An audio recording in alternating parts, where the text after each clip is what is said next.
You're listening to Brandon Sports Talk, interviewing professional athletes and Paralympians and Olympians. And now for your professional athlete interview and your host, Brandon P.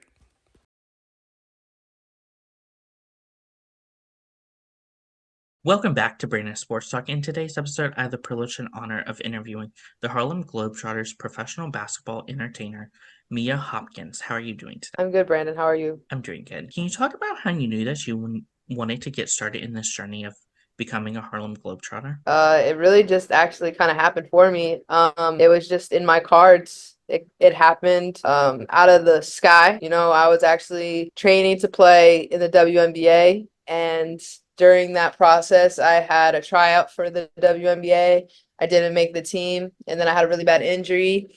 I tore my labrum in my shoulder during that summer. I thought I might have to be out a year because of this type of injury. And then, I chose not to get the surgery and rehab my way back. And literally 2 weeks after this injury happened, my high school AAU coach called me and he told me that he had gotten me a tryout for the Globetrotters. So it really just happened out of nowhere. And, like when he called me, I was like, okay, can we reschedule? Because I am not 100%. And also, I'm a shooter. So I was like, I need my arm to shoot with my shooting arm. And I was like, well, maybe next time, and he's like, nah, man, you got to be ready. They're going to be flying you out. It was in Atlantic City. And I was in Texas at the time. He's like, they're going to be flying you out next week. Be ready. And, I had a lot of thoughts racing through my mind. Like, I don't even know if I'm going to be able to do the tryout. Like, I felt like I might disappoint him. This kind of stinks because this is a big opportunity and I'm not healthy. And I was just like, okay, like, what if I can do it? Like, what if I can? And, I did it and I showed up and I was ready, man. Like, and I feel like everything along my journey up until that point prepped me for that moment. So when that moment came, I was able to shine. What was that like getting to play in college for the Westchester, Pennsylvania? Oh, that was a blessing. Super blessed to be able to play for Westchester University. I had a crazy college career. I started out at Monmouth University, transferred to Bloomsburg University, and I just wasn't happy at Bloom. And, at that point, I had already transferred one time. And back when I was in college, it wasn't really, acceptable to transfer 2 times. Like now, people just transfer all the time. But when I was in college, this was like a big no-no. So when I said I wanted to transfer again, it definitely raised some eyebrows like, what do you mean? How are you going to do that? And somehow I did. And I got the support from my family and I got a lot of love from Westchester. I had a red shirt 1 year, but my senior year, man, like we just killed. We were a team of rebels. We were a team of outcasts, outliers, savages, and we just dominated the PSAC. So super blessed to be able to compete with those girls. And I love them to this day. That's my squad. Of course, after college, what was it like trying out for the WNBA and then transitioning into playing professionally overseas? Well, when I first graduated college, I wanted to play overseas, but I had no idea like how I was going to do it. And I actually got an opportunity to play in France, in this tournament thing for exposure. And because I made a video on Instagram and someone saw it and they asked me to go, I had to pay money, but I went and I got just enough film. I clipped my own film, made my own highlight reel, and I sent it out to thousands of coaches. So I went on Eurobasket.com and I just started cold emailing thousands of coaches. And I'm literally on like foreign websites, like hitting the translate button, trying to like figure out how to like contact the coach or contact the GM and say, hey, my name is Mia. I'm from Pennsylvania. I play positions 2 and 3. Here's my highlight film. And just see if anyone would give me a chance. And that's how I got overseas. So, I mean, it took a lot of just grit.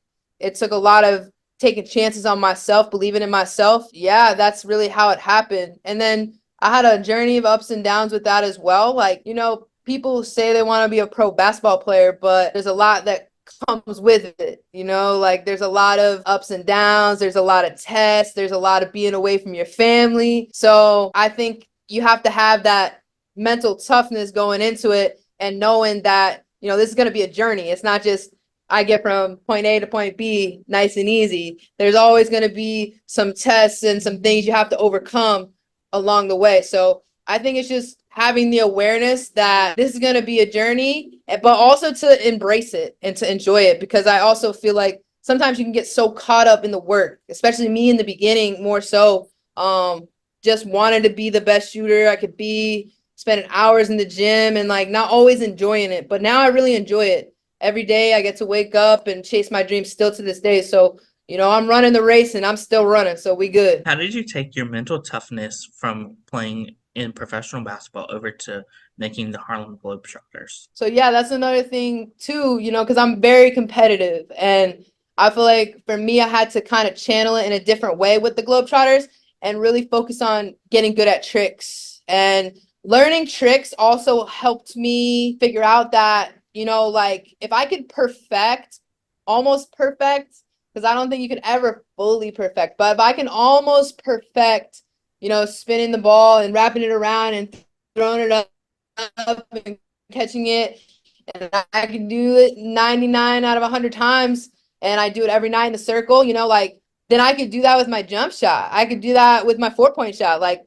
why can't I get that good at shooting? So I think the process that it took to learn these tricks also, I think, helped me understand that I could apply this to anything, not even just basketball or learning tricks. Like, if you really want to learn something, I think it really just takes repetition and doing it over and over again till you can at least get it. Like once you could do it, then it's like, all right, how many times in a row could I do it? Can I do this 5 times in a row? And that might take days for you to be able to do it 5 times in a row. You might, break a lamp in your room or something. Or, there's been times like in my room where it's just like bang, bang, boom, like the ball is just bouncing all over the place. My mom's like, hey, and I'm just like, yo, we good. And then I'll get it or something. Like, so I think it's a process to be able to learn any skill. And I think the Globetrotters helped me figure out how to learn skills better. What was that preparation like, learning those new tricks to become a Harlem Globetrotter? Just a lot of trial and error. Also, because when I came in during COVID, so we didn't get the full effect of training camp. Like I wasn't taken by the hand, like, okay, here, do this. Like I learned a lot on my own, like just watching other Globetrotters videos, asking questions, and really just practicing, like trying to like slow down the video, zoom in, see how are they doing that, and just practicing, just putting yourself out there. For you, who are some of the Harlem Globetrotters that you look up to? I like Thunder a lot. I think he's one of the greatest showmen in the entire roster and the organization. He's a great leader, and more so, he's a great person. And I learned a lot from him about greatness and chasing perfection, but knowing that you're never going to catch it. I learned a lot also from Speedy, and I feel like we have a really great relationship, and we've been through a lot together, and he really helped me also become a better shooter and just evolve as a person. So both of them were my showmen when I was able to play, and I feel like they both really helped me become not only a better basketball player and a better Globetrotter, but a better person. What was that feeling like when you got to put on that Harlem Globetrotter jersey for the first time? I felt unreal. Like it felt I definitely manifested something here. Like I'm like, all right, I definitely am on to something now. Like, how did I get to this point? Because also remember I told you, like, it wasn't something that I was like laser focused on. I was laser focused on WNBA and this and becoming a better basketball player. And then this just like kind of fell in my lap, and obviously it's a really recognized brand and internationally known, and I was just like, all right, let's do it. So for it to happen for me and to be able to put on the jersey and perform in front of like big crowds and fans that really look up to you was really special. Of course, what is it like going on the Globe World Tour and getting to travel around the world, seeing different cities? Tiring, but fun. Tiring but fun. Definitely those two words, that's the best way to describe it. But again, it's journey. A lot of blurriness. Like there was a point I think I went 13 countries in like a month or something like that. So definitely just a lot of experience and learning and growing and culture and food and just going through the process of becoming. So, like it happens so fast sometimes, and I just really appreciate all the opportunities that I've been given, and I'm excited to continue traveling. I want to continue to travel. I've been to 35 countries so far, and I am not slowing down now. While on this world tour, what is it like getting to meet your fans in all these different countries and worlds? Different in every place. And some countries, you definitely get treated way more special than others. Like, there's this one city in Argentina, I swear they never seen Americans. Like, they really treated us like we were the Beatles. Like, they treated us like we were Justin Bieber. Like, I had never gotten so much support and love from fans or a crowd before, and they literally, like, when you were walking down the street, everyone knew who you were. Like, it was a really small town, so like when we were shopping during the day and stuff, they were like, oh my gosh, can we take a picture with you? Like, everyone we saw on the street, so that was really cool.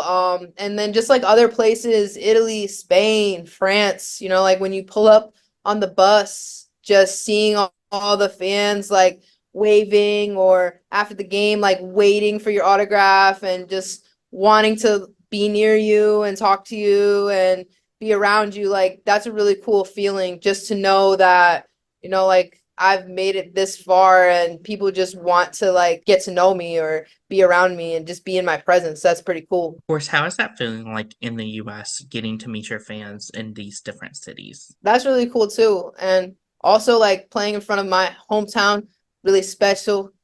Being able to play in front of like basically everyone I've known my whole life. I'm also from a small town in a small area, so I had a lot of love and support and just people looking out, like from not just my town, but like the towns surrounding my area, and just showing so much love and support. Like, it's not even able to be put into words, and just feeling that energy is crazy. So I'm grateful for that. And I think that's definitely my favorite part about the US tour, as well as seeing the country. You know, like I didn't get to travel as much in the US. I was on the international tour a lot, actually. But just being able to see different parts of the US, like, you know, different cities. Like, I never seen like certain parts of like Louisiana, for example. So I got to see like different parts of like the US, which was pretty cool too. Of course, what are some of your favorite trick shots that you've done as a Harlem Globetrotter? Well, my favorite shot is like doing the one like behind the backboard where you have to like shoot it really high and over the backboard to like go in. I like that because I'm a shooter and you have to like actually like shoot it normal. So I spent a lot of time on that, and also like the granny shot. I got pretty good at the granny shot. Those are pretty much my two favorite shots. I also like to like stand on things and shoot, but I've been doing stuff like that my whole life, and it's pretty funny. Like my college coach, she said to me, like, now that you're on the Globetrotters, you're doing the stuff that I would yell at you for, and you're getting paid to do it. So that's pretty cool. And yeah, so I love like standing on stuff and like jumping off and shooting. And I actually did it once in Fort Worth in Texas. I was standing on like the score table and I was practicing this trick shot. And for some reason, this lady walked in front of me while I was like jumping off and shooting. So I jumped over the lady, and that's the one I made. So it was pretty funny. I have that video. And after, I was like, I jumped over the lady and I made it. So that was pretty cool. What are some of your routines and rituals before preparing your trick shot? Hoping in prayer, feeling good, you know, feeling really good is a part of it. And I think that's for any type of shot, you know, like you want to just have that good feeling and that connection. That'll help you make any shot. Who are some of the inspirations in your playing basketball career? Well, I'm a 90s baby, so I was born watching Space Jam and Michael Jordan. So just seeing him in his godly era definitely inspired me. And I think nowadays I really look up to Curry because I'm a shooter. And just seeing like how he's evolved the game of basketball is really special to me. Caitlin Clark, you know, she's evolving the game for the women, and I think she's doing a damn good job. And I'm really happy for her, and I want to see her continue to succeed, and I want to continue to look up to her and all the women in her footsteps. You know, like I want to be one of them, and I want to be able to show that like women can shoot this thing as well. Of course, as a Harlem Globetrotter, what is it like getting to play in those iconic arenas in the WNBA and NBA? That's cool. The one that I loved playing in, and it seemed like I kept going back to was the TD Garden in Boston. So, being able to play where the Celtics play, I think that was where I made my first 4-point shot. Yeah, it's just unreal to be able to do that because that's like what everyone that plays basketball looks up to doing is playing on the biggest stage possible. And I've been able to do that in my career and continue to move forward and just enjoying the ride, like even if it's bumpy, even if things aren't always as easy or smooth as you think they're going to be. I think it's just the journey, and I'm just blessed to be a part of it. Of course, for my listeners that don't know, how do you get involved in the Globetrotters and how do you become a Globetrotter? Just you have to do a tryout somehow. Either you contact them or you get on their radar, and then you do your tryout. And for the tryout, the biggest thing you want to focus on is having a good attitude. Number one, always smiling, positivity. And then number two is you have to be a good basketball player first. So just making shots, simple basketball drills, being consistent, being poised. And then, of course, like the Globetrotter things, like honestly, I wasn't even ready to shoot 4-pointers. And I was just kind of like, all right, we're doing it. Like at the trial, I wasn't prepared for it, but I was making them. I made a few. And again, that's something that's just a part of my game.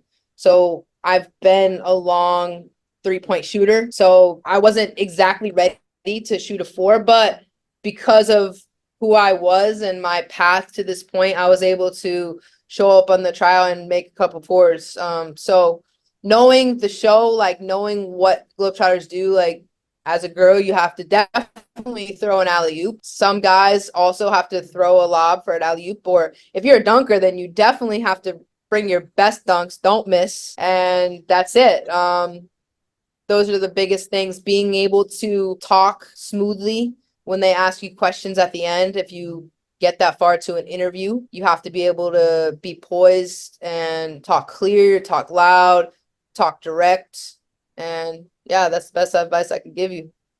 What would you tell your younger self now, looking back on your career as a Harlem Globetrotter? Keep going. The love to know that you can do anything and to just keep going. What advice would you give those future players out there looking to become Harlem Globetrotters? Kind of just what I said about the tryout, having a positive attitude, believing that you can do it and doing it. Like just putting yourself out there. Don't be scared. You only get one chance really, to like do something like this. So you might as well take it. Like, don't just wait for it and keep procrastinating it. Just prepare, do the work, and be ready when your moment comes. That's great advice. Where can my listeners find you at on social media? At Weabolakid. It's actually my screen name from when I was on AOL Instant Messenger. Never changed it, just kept it. So it's at WIAAABALLAKID, Weabolakid. Thank you again, Mia Hopkins, for your interview, and best of luck in your future as a Harlem Globetrotter. Thank you so much. You can find Brandon Sports Talk on Instagram at Brandon Sports Talk, Twitter at Talk_Brandon, and you can find me on YouTube at Brandon Sports Talk. Don't forget to like, comment, and subscribe. Thank you again, Mia Hopkins, for your interview, and best of luck in your future. You've been watching Brandon Sports Talk. Please feel free to like, share, and subscribe to Brandon Sports Talk on social media and on YouTube.